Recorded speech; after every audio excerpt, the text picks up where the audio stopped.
이 4장 5장 말씀을 오늘 함께 보는데, 이 4장 5장 말씀은 이 욥의 고통과 이 고난의 상황을 보면서 찾아왔던 친구들 중에서 엘리바스가 하는 이야기가 오늘 등장을 합니다.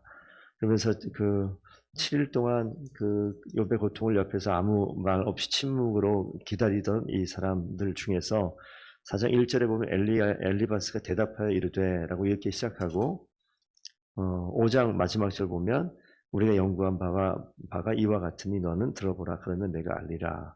그러면서 지금 말하면서 쭉 이 내용이 엘리바스가 욥에게 하는 내용이에요. 그런데 이 내용을 쭉 읽다 보면 제가 먼저도 말씀드렸지만, 이거 진짜 이건 하나님 말씀 같은데, 좀 경건한 하나님의 사람이 하는 말이 틀림없는 것 같은데, 이게 왜 이럴까? 왜 이게 좀 욥에게 부담이 될까?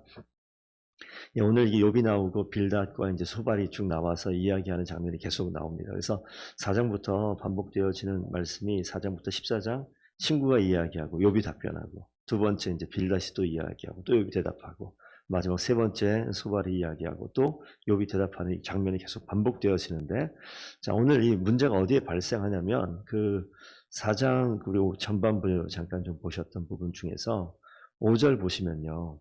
욥의 모습을 지금 어떻게 평가하냐면, 자, 이제 보면 그 욥이 4장 2절부터 3절 먼저 볼까요? 보라, 전에 내가 여러 사람을 훈계하였고 손이 늘어진 자를 강하게 하였고 넘어진 자를 말로 붙들어 주었고 무릎이 약한 자를 강하게 하였거늘 전에 욥이 격려하고 힘을 주고 위로하고 연약한 자를 강하게, 무릎이 약한 자를 뭐 힘있게 하고, 이런 표현들이 나와요. 그랬던 너가 이제 5절 보면 이제 이 일을 내가 이름, 이 일이 내게 이름에 내가 힘들어하는구나. 네, 이 일이 내게 닥치면 내가 놀라는구나. 그러니까 이 욥의 그 어려운 상황이 지금 일반 다른 사람들이 있던 일들이 욥에게 닥쳐왔다는 거예요. 그럴 수 있죠, 거기까지. 그런데 그 뒤에 말씀 보시게 되면 7절 한번 같이 한번 읽어볼까요? 7절. 생각하여보라, 죄 없이 망한 자가 누구인가? 정직한 자의 끊어짐이 어디 있는가? 자, 한번 생각해보라는 거예요. 죄 없이 망한 자가 없으며 정직한 자가 끊어짐이 없다, 이 얘기예요. 다시 이야기하면 욥이 너가 당하고 있는 고난은 죄로 말미암은 것이고 정직하지 않은 그런 일들 때문에 있는 일인데 너 한번 잘 생각해봐라 라고 이야기하는 거죠. 그러니까 이 전반부에 나타나는 이 내용들을 보시게 되면 엘리바스가 막 책망한다기보다는 잘 이렇게 위로하면서 마음을 다독거려 주는 듯이 이야기하는데, 결국 무슨 이야기하냐면 이게 다 죄로 말미암은 것인데 한번 생각해 보라고, 점잖게. 엘리바스가 나이가 제일 많다고 얘기해요. 연장자로부터 이제 이야기하기 시작하는 것인데, 자, 5장 6절 한번 가도 그렇습니다. 한번 보세요. 5장 6절. 재난은 티끌에서 일어나는 것이 아니며 고생은 흙에서 나는 것이 아니니라. 재난과 고생이 티끌과 흙에서 그냥 나는 게 아니다. 원인이 있다라는 거예요. 흙에서 그냥 뭐 열매가 그냥 납니까? 씨가 있어야 나는 것처럼 이 재난이나 고생도 분명히 원인이 있는데 한번 잘 생각해 보라는 거예요. 그러니까 이제 욥의 입장에서는 이게 참 어려운 이야기죠. 여기서 1, 2장의 우리가 욥의 내용을 보면 욥이 성숙한 신앙에 대한 모습이 나타나잖아요. 모든 재산이 사라지고 모든 자녀들이 다 죽임을 당했을 때 알몸으로 혼자 왔으니까 알몸으로 돌아가는 게 마땅하다. 주신 분도 하나님이시고 거두어 가시는 분도 하나님이시다라고 고백하는 욥의 신앙의 모습이 분명히 등장을 하고 있어요. 그런데 욥의 그 내용은 이 엘리바스를 만나기 이전의 이야기고, 이 친구들이 와서 그가 고난당하고 고통당하고 있는 그 장면만 보고 이걸 뭐라고 판단합니까? 자신이 경험한 이 경험을 근거로 해서 아무리 봐도 당신 지금 욥은 분명히 이전에는 모든 사람들이 힘을 주고 위로하고 그런 일들 다 했던 거 알겠는데 지금 이 일들은 아무리 봐도 어디서 말미암았다? 죄로부터 말미암았다. 그러니까 회개하고 회복하기를 간청하고 있어요. 책망한다기보다는 옆에서 잘 한번 생각해 봐라. 너의 상황들을 생각해 봐라. 그래서 우리가 이 욥의 친구들이 등장하기 전에 욥의 아내가 등장하는 장면이 있죠. 그러니까 욥의 아내와 욥의 친구들이 공통점이 있는데 자신들이 가지고 있는 생각이 충분히 지혜롭다고 생각하고 있어요. 그러니까 욥의 아내는 이 하나님에 대해서 두 사람이 어떤 생각이, 이 욥의 아내와 친구들이 어떤 생각을 하고 있냐면 하나님보다 훨씬 더 자신들이 충분하고 지혜롭다 생각하는 것 같아요. 그래서 욥의 아내는 자신이 가지고 있는 지혜가 충분하니까 뭐라고 그래요? 하나님 버리고 욥을 선택하죠. 그래서 하나님을 버리고 저주하고 하나님을 떠나라고 이야기하는, 저주하라고 이야기하는, 자기 입장에서 옳은 거예요. 그런데 이 욥의 친구들은 어떻게 생각합니까? 자신들의 지혜가 충분하다고 생각하는데 욥을 버리죠. 어떻게 선택해요? 넌 죄가 있어서 지금 이런 일을 당하고 있다. 욥의 아내는 죄 없이 이런 일을 당하고 있다는 것을 가까이서 본 거예요. 그러니까 누굴 버려라? 하나님 버리라고 얘기하는 거예요. 욥의 친구는 그건 못 본 거잖아요. 사람들의 모든 상황을 보고 자신의 경험을 봤을 때 이런 고난과 이런 재난을 당하는 것은 분명히 원인이 있는데 정직하지 못한 것이나 죄가 있는 것 때문에 나타나는 일이니까 욥 너 정신 차리고 하나님께로 회개하고 돌아오라고 얘기하는 거예요. 그러니까 이 진짜 하나님에 대해서 아직 잘 모르는 거예요, 둘 다. 그러니까 우리가 사람의 지식을 가지고 나의 경험을 가지고 대부분 신앙생활은 저도 마찬가지고 모든 어떤 일들이 벌어졌을 때 하나님을 깊이 알아가는 시간이라기보다는 내가 가지고 있는 신앙의 경험과 내가 가지고 있는 인생의 경험으로 사람을 쉽게 판단을 하죠. 그러니까 여기 위해서는 회개하게 되면 돌아온다. 그래서 우리가 5장 17절부터 보면요. 사실 이 말씀이 틀린 말씀은 아니에요. 욥의 친구들에게도 맞는 이야기고 보편적으로 하나님을 이해할 때 맞는 이야기 같으나 욥에게 있어서는 이 말은 맞는 말이 아닌 거죠. 한번 볼까요? 5장 17절. 볼지어다 하나님께 징계받는 자에게는 복이 있나니 그런즉 너는 전능자의 징계를 업신여기지 말지니라. 틀린 말 같지가 않지 않아요? 18절 보면 하나님은 아프시게 하시다가 싸매시며 상하게 하시다 그의 손을 고치시나니 오늘 이렇게 고백합니다. 근데 이것이 지금 욥을 위로하고 있는 장면이에요. 너가 돌아오게 되면 하나님께서는 다시 싸매시고 다시 고치시고 19절 보면 6가지 환난에서 너를 구원하시고 7가지 환난에도 그 재앙을 내게 미치지 않게 하시며 이 전제가 뭐냐면 너 죄를 회개하고 고백하면 하나님께서 이렇게 하실 거야 라고 이야기하는데 문제가 있잖아요. 욥은 여기에 해당되는 사람이 아닌 거예요. 누구의 경험입니까? 엘리바스 자신의 인생의 경험 가운데 이야기하는 것인데 이게 욥에게 맞지 않는다는 이야기가 이제 중요한 거예요.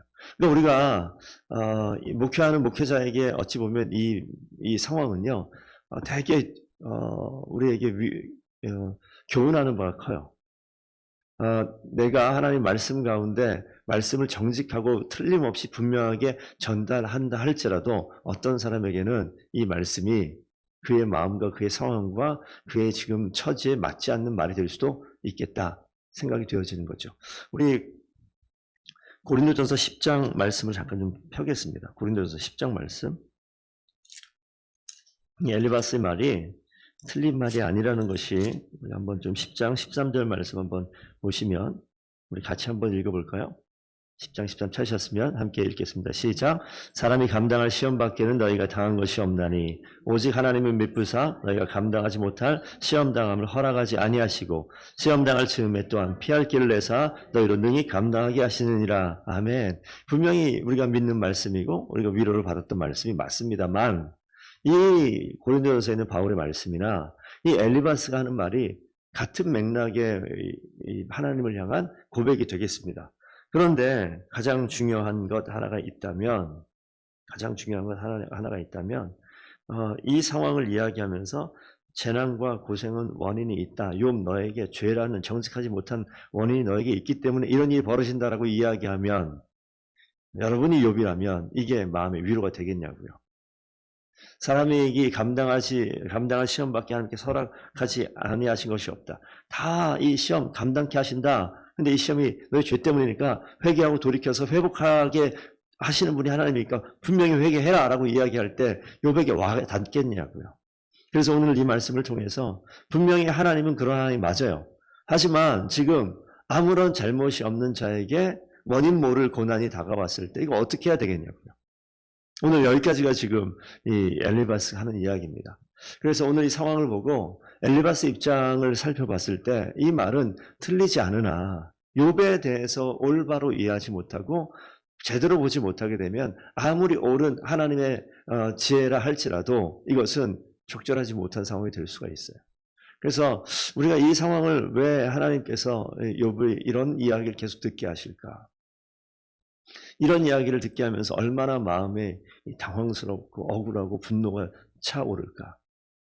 자녀들이 죽고 모든 재산이 다 없어진 것도 속상한데 위로한다고 온 사람들이 전혀 이거는 또 다른 부분의 마음의 분노를 일으키는 상황입니다.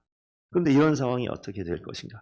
그러니까 계속해서 욥기를 볼 때 주일날도 제가 말씀드렸지만 인간의 삶에서 반드시 경험돼야 되는 게 무엇일까 한번 생각해 봐야 돼요. 죽음이라는 단어를 좀 떠올려 봤으면 좋겠습니다. 자신의 의지를 통해서 죽음의 선택을 할 때 그것이 하나님 앞에 항복하고 복종하는 모습으로 드러날 텐데 그 지점부터 진정한 자유와 생명이 시작되어진다는 큰 그림이 욥기에 흘러가고 있어요. 이런 거마저도 원인을 알 수 없는 이 고통이잖아요. 그 고통 가운데 뭐가 있느냐? 내가 모함당하는. 내가 이렇게 친구들로부터 이런 이야기를 듣지 않아도 되는 사람인데 이런 이야기까지 들어야 되는 것에서도 이것도 마찬가지잖아요. 욥의 입장에서는. 내가 왜 이런 이야기를 들어야 되나? 내 재산이 왜 다 없어져야 되나? 내 자녀들이 다 왜 죽어야 되나? 이런 것들을 큰 그림으로 보게 되면 논리적으로 흘러가는 것이 아니라 내가 이해할 수 없는 사건이 계속 나에게 다가오는 거예요. 그 가운데 계속 끌어오르는 건 뭐냐면 내 마음속에 있는 의지적인 분노가 끌어오르잖아요. 근데 그거마저도 내가 하나님 앞에서 복종하고 항복하고 죽음으로 선택할 수 있겠느냐? 이 질문이 계속 반복되어질 겁니다. 그래서 오늘 우리가 엘리바스를 보면서 생각할 것은 아무리 경건한 자라 할지라도 주변의 상황을 보고 어떤 형편에 있는 사람을 바라봤을 때 하나님의 지혜를 가지고 권면하는 것이 필요하고 적당한 때가 있을 수도 있으나 그 사람에 대해서 정말 깊이 알지 못하면 이 위로가 아니라 큰 상처가 되고 아픔이 되고 그에게 분노를 일으키게 하는 원인이 될 수도 있겠다라는 생각을 좀 해보게 됩니다. 그래서 우리가 성도들을 대하는 일들이 많을 텐데 그때 하나님 앞에 진짜 하나님께서 주시는 지혜가 무엇인지 더 먼저 엎드려 기도하고 그 삶의 형편을 차라리 이야기하지 않고 7일 동안 머물렀다가 눈물을 흘리고 떠났으면 얼마나 좋았을까 이런 생각도 들어요. 하지만 성경에는 그렇게 기록되어 있지 않아요. 그래서 우리가 이 엘리바스의 모습을 보면서 나도 또 하나의 제2제사가 엘리바스가 될 수 있지 않을까라는 생각을 합니다. 그래서 더욱더 겸손하고 하나님의 지혜를 구하고 또 우리의 삶의 자리에 또 목장이나 가정에서 또 일터에서 정말 하나님의 사람으로서 남들에게 인정받는 그리고 남들과 다른 소리를 들으면 훨씬 더 좋겠습니다. 그래서 그들의 삶의 형편을 더 깊이 이해하고 때로는 침묵하고 때로는 더 깊이 하나님의 지혜를 강구하는 저와 성도님 되기를 축복드립니다. 오늘 하루도 하나님의 지혜로 승리하시는 귀한 주의 종들 되기를 축복합니다. 기도